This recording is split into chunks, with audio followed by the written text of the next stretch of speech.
The creation story in the first chapter of the book of Genesis, telling of God's creation of the world and the fall of man, has been an essential feature of the canon of the Western world, and for much of history, the story was taken to be a genuine account of the creation of the world. However, scientific evidence has concluded that the origins of the world, life, and of humanity differ greatly from the account in Genesis. Although the story fails as a scientific document about the origins of the world, where it succeeds is as a poignant allegory about the birth of consciousness, the consequences of this change, and mankind needing to adapt to this new mentality, removed from the security of unconsciousness. In this sense, the story has a symbolic significance in the field of depth psychology.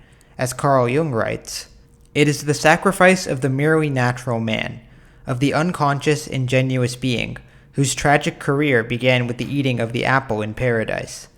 The biblical fall of man presents the dawn of consciousness as a curse, and as a matter of fact, it is in this light that we first look upon every problem that forces us to a greater consciousness, and separates us even further from the paradise of unconscious childhood." Before we begin, however, it will be necessary to discuss the origins and history of the story. For several hundred years before the 9th century BCE, there were several kingdoms throughout the region of the Levant, each with its own national god. The kingdoms of Israel and Judah shared a god whom they called Yahweh, often translated as He Who Is. These kingdoms were monolastric, meaning that they believed in the existence of other gods, but only worshipped their national god. Things began to change when the Assyrians invaded, destroying the kingdom of Israel. The refugees from this invasion fled to Judah and spread the belief that Yahweh was the most important god. As the kingdom of Judah became more influential and the Assyrians lost power, the belief that Yahweh was the only god spread throughout the Levant, eventually becoming the dominant belief. This movement had a long history, but by the 5th century BCE, it had collected and canonized the first 5 books of the Bible and were together called the Torah, starting with the book of Deuteronomy. The exact origins of the story of the fall of man in the first chapter of the book of Genesis are mysterious and hard to pin down. According to tradition, all of the works which comprise the Pentateuch, which are the first 5 books of the Old Testament, were authored by Moses.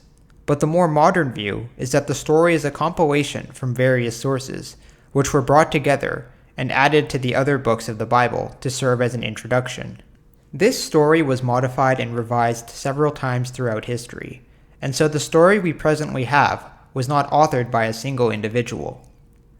The word for God in the first chapter of Genesis is Elohim, but this is really a plural form, which can roughly be translated as the Old Ones. It is only later that this word comes to mean a single god, synonymous with Yahweh, but it originally referred to various gods that were worshipped in the Levant. According to the theory of the bicameral mind, developed by Julian and Jaynes, these gods were heard as auditory hallucinations, and the Bible is filled with evidence of bicamerality. This state of mind predominated until it was replaced by consciousness. This theory helps us to explain why the different books of the Bible were put together, as Julian and Jaynes speculates. The very motive behind their composition around Deuteronomy at this time was the nostalgic anguish for the lost bicamerality of a subjectively conscious people. This is what religion is, and it was done just as the voice of Yahweh in particular was not being heard with any great clarity or frequency.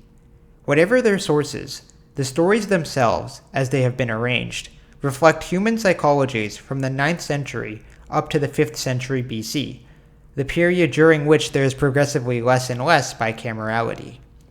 In other words, as the voices of the gods were slowly silenced, the ancient Hebrews felt the need to develop their religious texts to preserve the wishes of Yahweh, and to come to terms with the new world. We should note before our analysis of the story that there are many ways to interpret the meanings and metaphors within the narrative, and different religions have vastly different interpretations of the story. For example, the story is used as the basis for the concept of original sin in Christianity. In this video, we will examine the work as a psychological document, which helps us to examine the mentality of the ancient people who wrote the story, particularly from the perspective of depth psychology and bicameral psychology.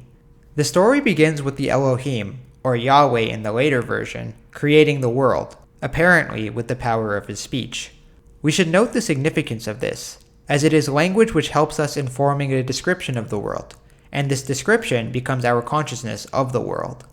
Language seems to be a necessary feature for consciousness, and as mankind increased the number of concepts described by language, his consciousness of the world and of himself expanded.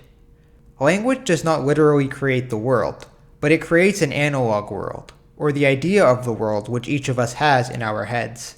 You can check the description for a video in which I discuss all of this in more detail. Language is also how the gods in bicameral times transmitted information between the two brain hemispheres and commanded the individual. Thus, it makes sense that the ancient Hebrews believed that language was the force responsible for creation. Yahweh, or the Elohim, create the world in 6 days, during which the first man and woman are created, and placed in the Garden of Eden. The garden is described as a paradise, and symbolically, it represents the state of unconsciousness when mankind was ruled by the bicameral mind. The gods spoke to humans in the same way that people with schizophrenia hear auditory hallucinations, and directed them in their actions, and humans simply obeyed these voices without question, without the need for consciousness. The analytical psychologist Edward Edinger describes the unconscious state of the garden in the following way. In the Paradise Age, the people are in union with the gods. This represents the state of the ego that is as yet unborn, not yet separated from the womb of the unconscious, and hence still partaking of the divine fullness and totality. This state of unconsciousness isn't literally a paradise. Early humans faced numerous challenges and a variety of threats. Rather, it is a way to describe unconsciousness symbolically, as a state where we can trust our instincts, in contrast to the self-conflicted inner tension which characterizes a conscious mentality. As Erich Neumann explains, in the beginning is perfection, wholeness. This original perfection can only be circumscribed or described symbolically. Its nature defies any description other than a mythical one, because that which describes, the ego, and that which is described, the beginning, which is prior to any ego, prove to be incommensurable quantities as soon as the ego tries to grasp its object conceptually as a content of consciousness. In other words, the Garden of Eden is meant to represent the period before the emergence of consciousness, and the metaphor of this state being equal to perfection is directly contrasted with the imperfect state of self-awareness. It is the initial, unconscious, animal state of being at one with oneself. It is paradisal because consciousness has not yet appeared, and hence there is no conflict. The state of unconsciousness is described as a perfect paradise because mankind does not yet need to contend with the uncertainty of self-consciousness. In the garden, Adam and Eve live in peace in accordance with God's commands.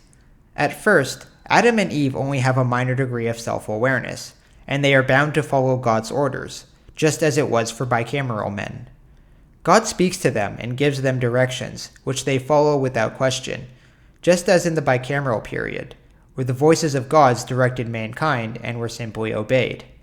This pre-conscious stage of mind is also characterized by more instinctual behavior, as opposed to consciousness, which restricts instincts.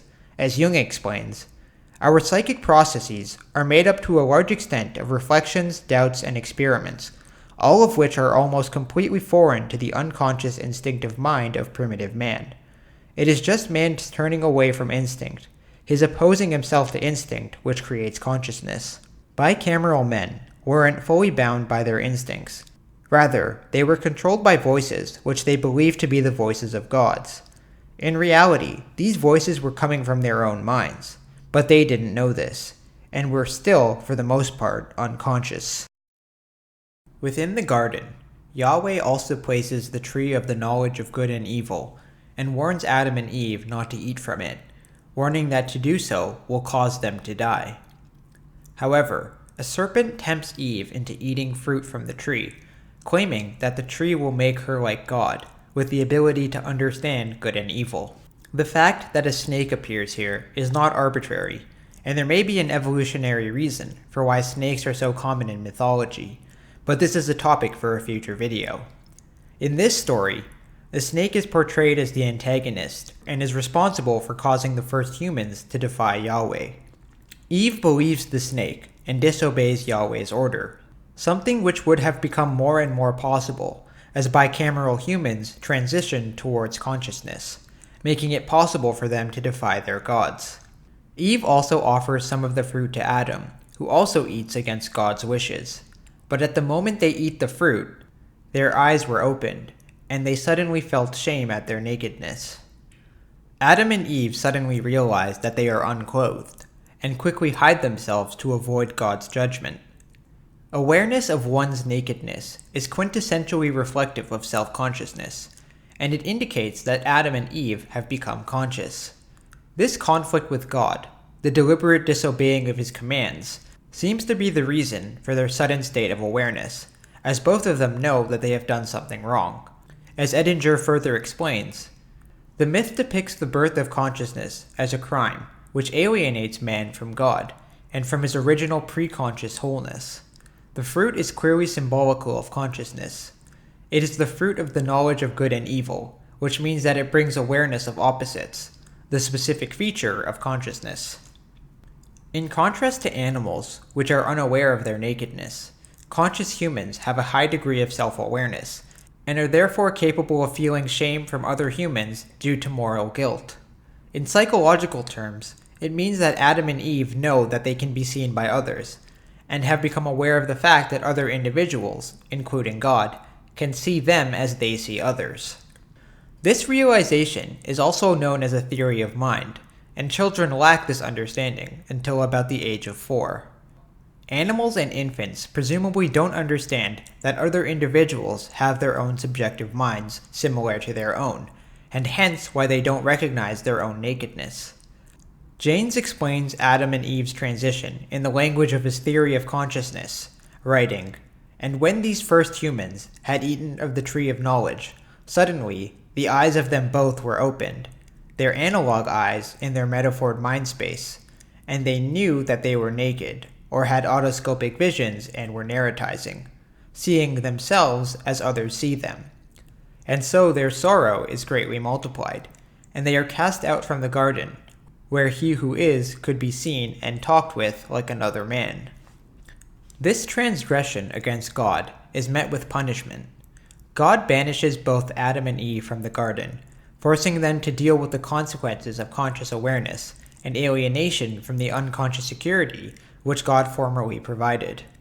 It is also interesting to note that they are forced to farm for their food, and some scholars have connected this with the agricultural revolution, proposing that the story is an allegory about the transition from hunting and gathering into farming, something which would have occurred as humans became more and more conscious.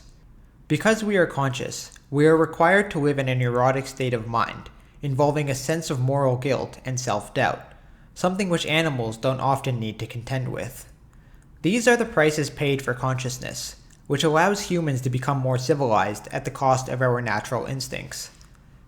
Eating the forbidden fruit marks the transition from the eternal state of unconscious oneness with the self, the mindless animal state, to a real, conscious life in space and time. In short, the myth symbolizes the birth of the ego. The effect of this birth process is to alienate the ego from its origins. It now moves into a world of suffering, conflict, and uncertainty. No wonder we are reluctant to take the step to greater consciousness. Leaving the garden represents the psychological development which each person must undergo, that of becoming conscious and leaving the unconscious paradise of childhood. Humankind as a whole has needed to walk this path as we ascend towards a higher degree of conscious awareness. The people who originally composed the story of the fall were probably seeking an explanation for why they, unlike other animals, had to deal with self-awareness and the notion of morality. These ancient authors were able to recognize the peculiarity of the world they inhabited, and developed stories which could help explain these observations. The tale presents consciousness as the punishment for disobeying God, but consciousness is also depicted as the necessary price for humanity to evolve and become smarter, as well as more morally developed. Consciousness isn't merely a curse, it is also, in some sense, a gift. Although consciousness is depicted in a negative light, it is also important to realize that every step towards a higher consciousness is important for evolving as an individual and as a collective society. What is a crime at one stage of psychological development is lawful at another, and one cannot reach a new stage of psychological development without daring to challenge the code of the old stage. Hence, every new step is experienced as a crime and is accompanied by guilt, because the old standards, the old way of being, has not yet been transcended. This was the period when the bicameral mind transitioned to consciousness, but this didn't occur in everyone. There were still some people capable of hearing the voices of gods. These were the Nabi, or prophets, such as Amos, Isaiah, and Jeremiah, and such bicameral men would continue to speak with the gods on behalf of their people, recording many of their hallucinatory prophecies, which would later form the other books of the Bible. The power of the story of Adam and Eve to symbolically portray the birth of consciousness is probably why people have believed the narrative to be so significant, and why the story is still told today, both in the account told in the Bible and in modern iterations. The story is filled with intriguing psychological insights, and it probably made those who believed in the story feel more comfortable and secure, while also forming the basis for the Abrahamic religions. This is the power of mythology, as myths help to structure the lives of ancient people, and they help to provide a sense of social unity amidst the uncertainty of life.